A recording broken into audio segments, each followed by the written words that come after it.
Hello and welcome to the SRC Presidential Debate.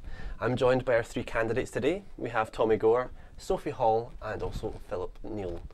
So I'm going to start off, guys, by asking you some quick questions just based on your manifesto. Now, Tommy, as you mentioned in your manifesto, you said you did plan to work with the Scottish Government in order to do the best for students, and obviously with financial kind of changing, there has been a kind of cut in the graduate endowment. I mean, how do you think that will affect students, and what's your plans for that cut in the graduate endowment? Well, the way I see it is that with Holyrood elections coming up in May 2011, I think this is a unique opportunity. Well, not a unique opportunity, but it's an opportunity that only comes up every 4 years to make sure we're working with the main political parties, all the political parties in Scotland, to ensure that they've got Scotland, the interest of the students of Glasgow at heart. I think it's important to ensure that they're going into the election with the students' interest at heart, and of course student funding and student finance is a key issue that it affects all students, and I'll be looking to ensure that in their manifestos the main political parties are not looking to harm students in any way financially by hitting them in the pocket, because it just doesn't make sense. And I mean, what's your regards to local income tax, which I know the SNP were still planning? My thoughts on local income tax are I'm strongly against it. I'd be working very hard to ensure that the SNP doesn't go down the lines, and that when creating its manifesto, it takes into account the special situation that students are currently in, and ensure that students' interests in this area are protected. Sophie, quoting from your manifesto, you did say you want to consult with students to meet diversity and to meet needs.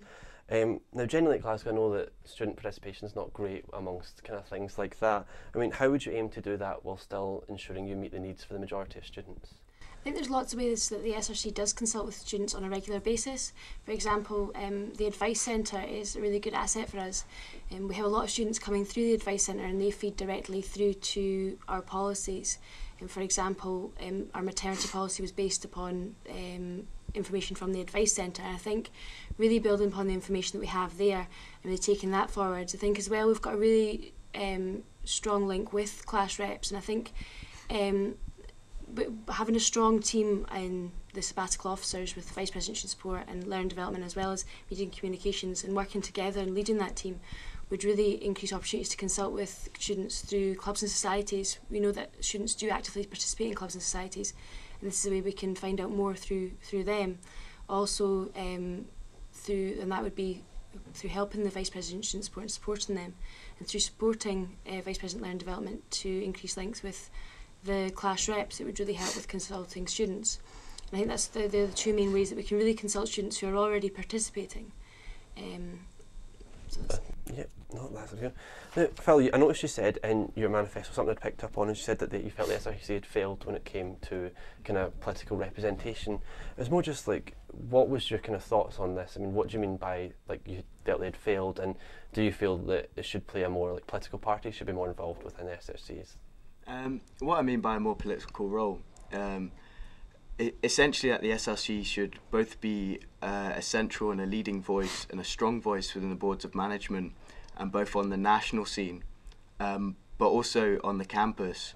That isn't to say that I would be for political parties being incorporated into the SRC, but more that, particularly with the issues of cuts coming up in education and with other issues that are going to directly affect students and that are directly political, it is up to the SRC, and it is up to the representatives of the student body to take an active role in leading campaigns against cuts nationally and both on our own campus.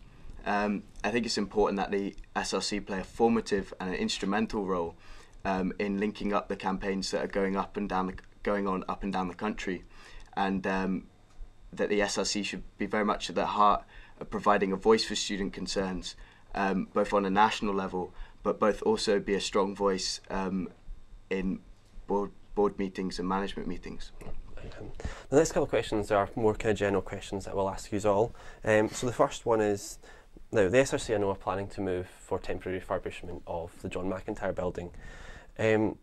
What I really want to find out is, what would your plans be to ensure that while that kind of goes through, students still have access to all the services into the SRC that they need? So if we start that one off, Sophie.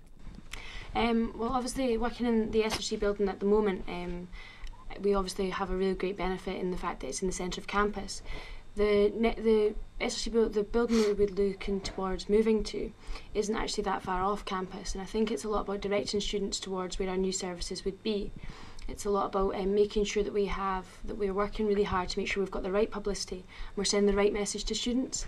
It's making sure that we communicate with the university so that they know that when they're directing students our way, for example, if they have a problem they need to go to the advice centre, or for even binding their work, they know where they're being directed to, and they're not still directing to the John McIntyre building. And I think that's the main way. I think we need to make sure that we're still welcoming people into where we are, and it's still sort of like a welcoming, warm atmosphere and place to work and be in. Yeah. Phil? I would say the key point in the refurbishment of a John McIntyre building or an alternative location is active student participation in this process. And what I mean by that is having a vital student input into what they feel that the SRC should best provide them with. The main problems I have at the moment with the SRC is the fact that it seems to have a very low-key image on campus, and that's something I would actively work to sort of boost the profile of the SRC on campus. And by including students in issues such as the refurbishment of any building related around student services is key to that. And that is getting out on the streets, and that is talking to students both through the society reps and the representation that they have through the SRC, but also on a grassroots level, and getting really down to the sort of the issues that are facing students, and ensuring that any refurbishment or any relocation of services is broadcast as widely as possible, with the option for student input at any point. But also that students obviously made extremely well aware of the current changes that are going on, and how it will affect them, exactly where their services will now be located, but also that they shouldn't feel that there's going to be any disadvantage by this move. But also that's a key point in obviously making sure students have a voice in any changes that do happen to their representation. No, that's fine. Tommy. I mean, obviously, I'm not going to disagree with what Sophie and Phil have said. I think I see it as a challenge, and a great challenge at that, for the SRC, because a lot of people, Phil's spoken about how the SRC's image isn't as big as it could be. There's not. If you go out on the street and ask some people, they won't be able to tell you what the SRC is. They might know about minibuses, they might know about the advice centre, but as a whole they don't know what they do. So I think that's why the change of location for the SRC is a great opportunity for the SRC to get out there, to ensure that it's telling people that it's moved, and in so doing telling people that it's moved, it's telling people about the great services that have moved, that are available to them, the support networks, the whole range of things we do. So I think that's the challenge for the SRC in the forthcoming year. And I think it's a challenge that the SRC needs, and I think it's one that the organisation can rise up to.